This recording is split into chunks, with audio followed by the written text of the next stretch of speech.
एक शब्द है टीना, देयर इज नो ऑल्टरनेटिव।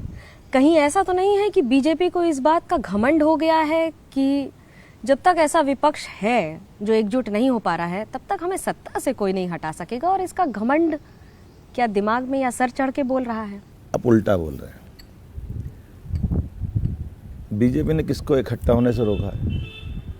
स्वार्थ के वशीभूत होकर के पहले इकट्ठे आए और फिर अलग अलग हो गए। अब इसका हम क्या करें? ये 2014 में इकट्ठे आए थे तो क्या हो गया? 2014 में समाजवादी पार्टी, बहुजन समाज पार्टी, ये सब इकट्ठे लड़े थे। क्या हुआ रिजल्ट यूपी में? देश भर में क्या रिजल्ट रहा? इसके बजाय अपने इथिक्स पे कायम रह करके जनता के बीच में पार्टियों ने अपनी विश्वसनीयता अगर खो दी और भाजपा अपनी विश्वसनीयता पे खरी उतर रही, तो इसमें हमारा क्या दोष है? मोदी जो कहते हैं वो करते हैं। ये जो माननीय मोदी जी ने नैरेटिव बनाया है, जनता ने उसको अपनी आंखों से देखा। उन्होंने कहा कि धारा 370 खत्म होना चाहिए, करके दिखा दी, जो असंभव थी। 3 तलाक 35 साल पहले सुप्रीम कोर्ट का निर्णय था, कांग्रेस ने उस निर्णय का पालन नहीं करा। उनके निर्णय को भी पालन करा के मोदी जी ने दिखा दिया। भगवान श्री राम के मंदिर के मसले पे सुप्रीम कोर्ट ने निर्णय दिया था। इनने कहा था 370 में भगवान राम के मंदिर में देश में आग लग जाएगी, हिंदू तो मुसलमान लड़ मरेंगे, ये होगा वो होगा। क्या ये बात सच लेकिन है कुछ कि हुआ बीजेपी क्या? हिंदू मुसलमान करके टिकाए रहने की उल्टा कोशिश करती है अपनी सरकार को? अरे अरे अरे अरे, ये कितना बड़ा पाप ऐसा बोलना। आपको उदाहरण देना चाहूँगा। अयोध्या में भगवान राम के मंदिर का शिलान्यास हुआ, पूरा देश इकट्ठा होकर के उसका आनंद लिया कि नहीं लिया? भगवान राम के मंदिर का प्राण प्रतिष्ठा का कार्यक्रम हुआ, पूरे देश ने इकट्ठा होकर के आनंद लिया। धारा 370 ठीक, ये कांग्रेस के लोग खून की नदियाँ बह जाएगी, हमने नहीं बोला है।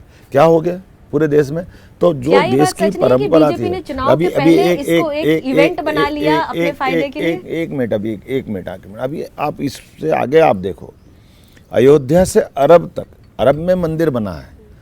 अब हम अरब में तो राजनीति करने नहीं गए हैं, हमारी कोई टेरिटरी भी नहीं है, लेकिन हमारे और हमारे भरतवंशियों के व्यवहार के कारण से मोदी जी ने सरकार की इज्जत इतनी बनाई दुनिया में देश की कि हमारे मंदिर बनने का मार्ग भी प्रशस्त हुआ।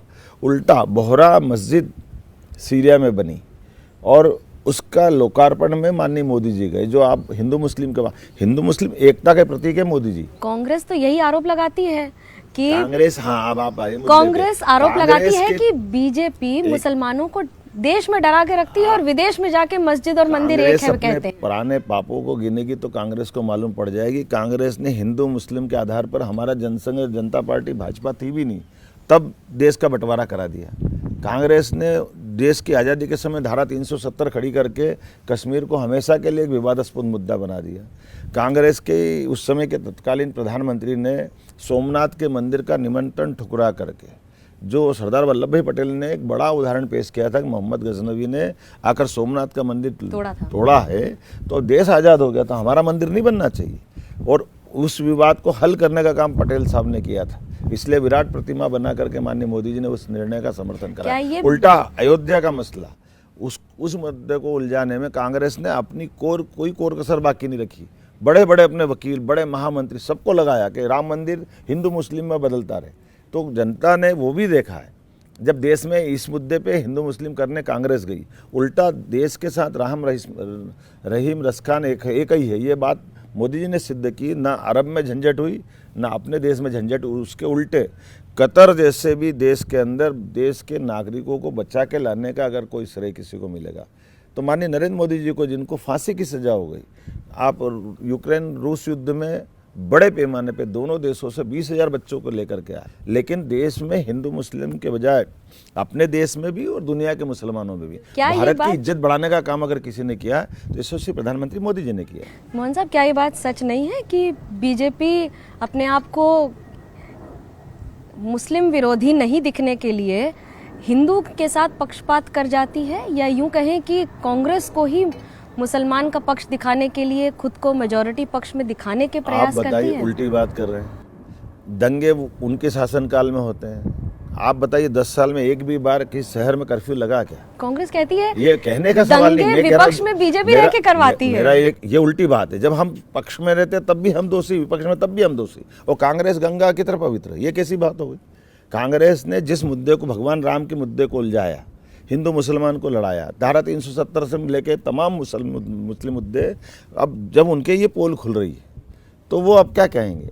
यूपी जैसे शहर के अंदर भी आप बताइए 3 तलाक, हमको हिंदू मुस्लिम की बात करते हैं, मुस्लिम बहनों की ज़िंदगी को नर्क में डालने का काम कांग्रेस ने किया। 3 तलाक पे सुप्रीम कोर्ट ने फैसला किया, लेकिन इन्हें बदल दिया।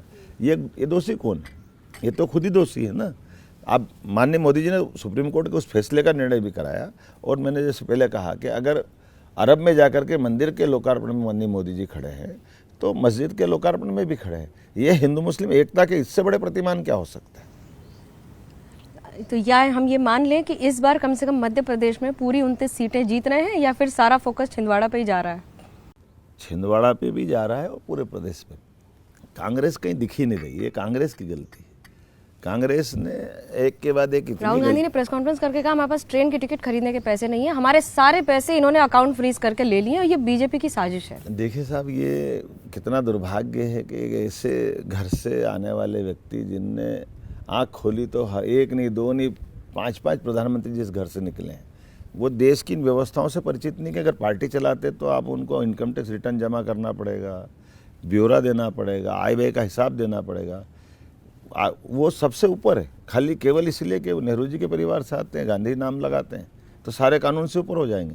ये कानून का राज है। माननीय मोदी जी ने निर्णय किया है, और मोदी जी ने नहीं किया, मोदी जी ने कहा गरीब के लिए, अमीर के लिए, ऊंचे के लिए, नीचे के, सबके लिए कानून के राज समान है। इसी बात के लिए तो लोकतंत्र जाना जाता है, और इसमें संविधान की जो विशेषता है कि हर एक व्यक्ति के लिए बराबर है। आप उन पे भी प्रश्न करोगे तो फिर तो डूब मरना पड़ेगा। देखिए, हमारा काम तो है प्रश्न करना, लेकिन फिलहाल मोहन यादव जी हमसे बात करने के लिए बहुत बहुत शुक्रिया, और पोहा का जलवा मध्य प्रदेश में तो कायम रहेगा।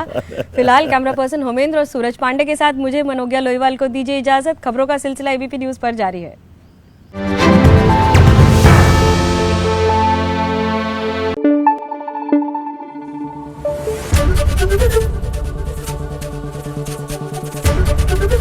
एबीपी न्यूज आपको रखे आगे।